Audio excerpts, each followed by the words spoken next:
Hi, I'm Ron Williamson. Welcome to Toronto, home of the renowned Toronto International Film Festival. I'd like to take you on a journey I've taken before. Before construction began on this building, I led a team of archaeologists that spent several months sifting through the centuries on the very spot where you're standing. Beneath your feet is a rich and dramatic history that dates to more than 10,000 years ago, when this was an encampment for a small group of Aboriginal people. One of our discoveries was this 9,000-year-old spear point, which is a testimony to the people living off the land, hunting, fishing, and gathering wild plants. This site gave up many other secrets as well from our more recent history. The presentation you're about to see tells the tale of suffering and courage that helped to define the city of Toronto in its earliest days. Based on the feature documentary Death or Canada, the film offers a glimpse of what life was like in Toronto long before movies were ever imagined. Once you have watched the film, I invite you to explore and discover for yourself the remarkable history beneath this breathtaking building. The site of the Bell Lightbox, the Toronto International Film Festival's new headquarters, has a storied past. In the summer of 1847, Toronto's entertainment district was ground zero for a huge wave of sick and dying refugees from Ireland.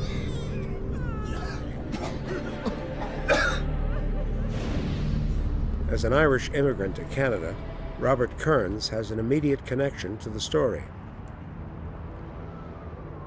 This is an amazing story of a nation, of a people recovering from the worst possible calamity.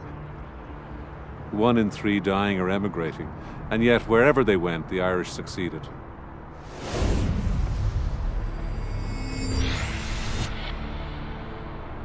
I think that's extremely important to retrieve and preserve and to cherish that history. It's a story of immense courage. Today, Toronto is a city of 4.5 million people. Growing by 1,000 people a week, it is one of the most multicultural cities in the world. In 1847, it was a new city, just 13 years old, a community on the edge of the frontier with only 20,000 people. The arrival of 40,000 refugees was almost more than the city could bear. Among those searching for evidence of how Canada became Ireland's North American gateway is archaeologist RONALD Williamson. This is actually one of my favorite places in the city because we can really see the evolution of the city over the last 200 years, at least the shoreline portion. The waterfront, the shoreline of the city actually was here 200 years ago. So to imagine what this was like in the 1840s, you have to see this whole area as water. This was actually Toronto Harbor in front of us here. And it would have been full of steamers, it would have been full of tall ships, coming up to the piers that extended out from about where we are now out into the lake. So Reese's Wharf, which is where the Irish landed in 1847, would be just beyond the Rogers Dome and the CN Tower. The search for clues has led to the Toronto City Archives. Historian Mark McGowan has found proof of the location of temporary fever sheds built to house the sick and dying refugees. There had been a dispute as to where any of the emigrants would be taken lest they were diseased. One party had hoped that they would be able to isolate them from the main part of the population and put them on a separate facility on the peninsula. It ended up by late May, they were able to negotiate with the doctors at the hospital at King and John, roughly here. Unfortunately, because of the construction of the fever sheds as temporary structures, there was probably very little chance of finding any archaeological remains there. But the hospital itself, because it was a permanent structure and because of the stone and the brickwork that were involved, we were very hopeful of finding something. This vital information leads Ron Williamson to a construction site in the heart of Toronto. We're walking on John Street. John Street existed at that time. So this is the very route people would have taken to the hospital and the fever sheds. Well, actually, that is the very spot where the crane is, where the hospital was and the fever sheds. That's the destination of this procession along John Street. The location where the hospital once stood will soon be the site of the Toronto International Film Festival's new headquarters. Construction is about to begin, and archaeologists have only 3 weeks to confirm that this was the site of the famine hospital and fever sheds. The death of so many thousands in the summer of 1847 was a disaster for Canada.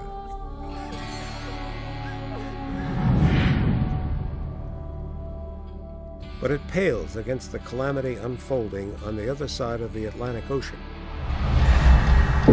Ireland, March 1847, a country ravaged by famine. Hundreds of thousands have died of starvation and disease. Eyewitness accounts have captured the horror. I entered some of the hovels. In the first, 6 famished and ghastly skeletons, to all appearances dead, were huddled in a corner on some filthy straw.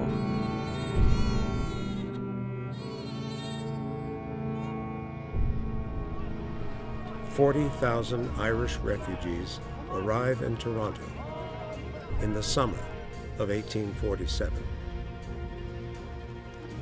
In the heart of the city, and with time running out, archaeologists find a potential link to North America's Irish history. We had originally left this area to the end because we were very, very interested in this demolition layer here, which has got the red brick, mortar, and dark soil in it. And those bricks are definitely sort of early 19th century bricks. It's oriented towards magnetic north rather than the street grid. There's about 10 or 15 degree difference. And this is, the hospital building is the only building we know of on the site that was oriented that way. So I would bet it's related to the hospital. Dave did a wonderful job of kind of looking at all the maps and figuring out where to lay this trench, and he seems to have dropped it right on the corner of the hospital. In 1847, the hospital was turned into an emergency treatment center for the Irish refugees, many of them suffering from typhus. 15 fever sheds were built on the grounds around the hospital to house the mass influx.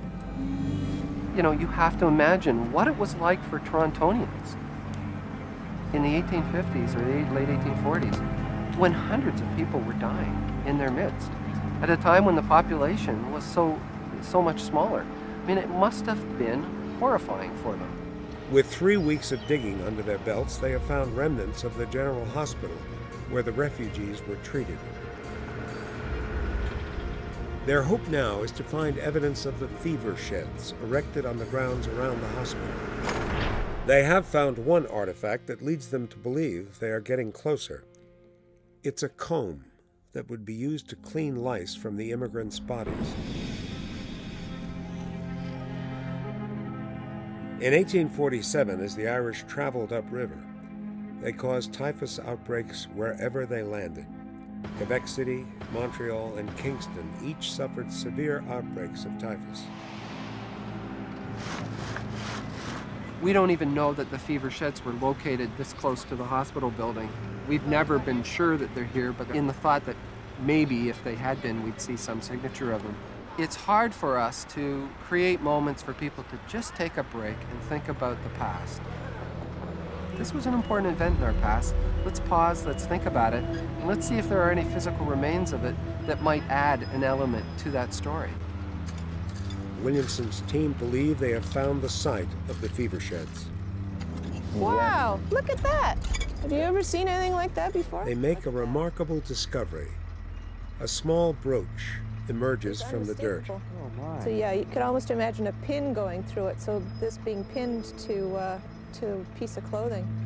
But the lady with the harp, that's definitely an Irish. That's marvelous. Yeah. It would be the symbol that would be emblazoned upon the green banners during those periods of rebellion and revolution in Ireland. Right. You know. So if we were going to find an Irish symbol here, this is the one to find. But it is quite marvelous. It is a very distinctive Irish link to this site. For the archaeologists, the harp pin is strong evidence that this was the location of the fever sheds.